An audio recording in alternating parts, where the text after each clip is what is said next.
The wizard studies में आप सभी लोगों का एक बार फिर से स्वागत है। इस वीडियो में हम जानेंगे कि मास वेस्टिंग क्या है। मास वेस्टिंग कहा जाता है कि जब गुरुत्वाकर्षण के प्रभाव में चट्टान और मिट्टी का ढलान से नीचे की ओर खिसकना होता है, उसे ही मास वेस्टिंग कहा जाता है। तिब्बत के पठार के सेरोगपू घाटी में 2017 में बड़े पैमाने पर जो बर्बादी हुई, उस घटना की उच्च आवृत्ति और क्षेत्र में के तेजी से गर्म होने पर एक अध्ययन हुआ। उस अध्ययन से कुछ संकेत आ रहे हैं जो भारत को भी चिंता में डाल सकता है। पहले मास वेस्टिंग का कारण समझें कि यह तब होता है जब ढलान इतनी खड़ी हो कि मौजूदा सामग्री और स्थितियों के साथ स्थिर रहना संभव न हो। यानी कि ढलान, पहाड़ी ढलानों में, जैसे भारत में आप देखें तो जोशीमठ के आसपास जो घटनाएं देखने को मिली, तो वो ढलान पर से चट्टानों का सरक जाना, जैसे बालू के ढेर सरकते हैं, उसी ढंग से चट्टानों के ढेर सरक जाते हैं। वही मास वेस्टिंग की जैसी घटनाएं होती हैं।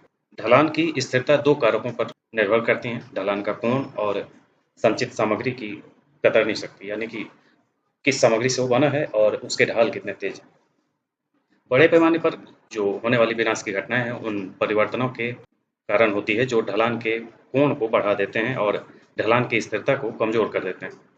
जैसे तेजी से बर्फ का पिघलना, तीव्र वर्षा, भूकंप के झटके, ज्वालामुखी विस्फोट, तूफानी लहरें, धारा का कटाव और मानवीय गतिविधि। इनमें जो अत्यधिक वर्षा है, जैसे बादल का फटना या बहुत ज़्यादा बारिश होना, ये सबसे आम कारण है। ये है मास वेस्टिंग, जिसको कहा जा रहा है कि पूरे ढलान से देख रहे हैं कि मिट्टी सड़क करके बह करके दूसरी ओर चली गई। तो ये पहाड़ी ढलानों में बहुत बड़े पैमाने पे ऊंचाई से ये बह करके कहीं और चली जाती है। बड़े पैमाने पर बर्बादी की घटनाओं को उनकी गति और सामग्री के आधार पर वर्गीकृत किया जाता है और वे सामान्य रूपात्मक सतह विशेषता को साझा करते हैं। सामूहिक विनाश की सबसे आम घटना चट्टानों का गिरना और भूस्खलन, प्रवाह और रेंगना, ये सब हैं। इसमें चट्टानों के जो प्रकार हैं, जिसमें कितने तरीके से चट्टानें अलग अलग रूप बनाती हैं, इस पर एक अलग से वीडियो बनाया हुआ है, भूगोल वाले सेक्शन में देखेंगे, उसमें मिल जाएगा। उसमें ये सारी चीज़ें बताई गई हैं, भूस्खलन, प्रवाह, रेंगना, ये सब क्या चीज़ें होती हैं।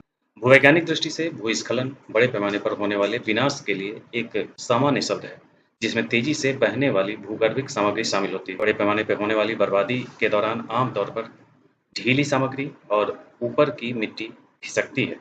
आधारशिला के गतिशील ब्लॉकों को रॉक टॉपल, रॉक स्लाइड या रॉक फॉल्स कहा जाता है, जो ब्लॉकों की प्रमुख गति पर निर्भर करता है।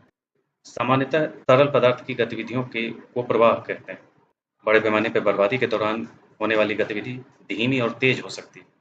तेज गति से होने वाली गतिविधि खतरनाक हो सकती है, जैसे मलबे के बहाव के दौरान होता है। तो ये था मास वेस्टिंग।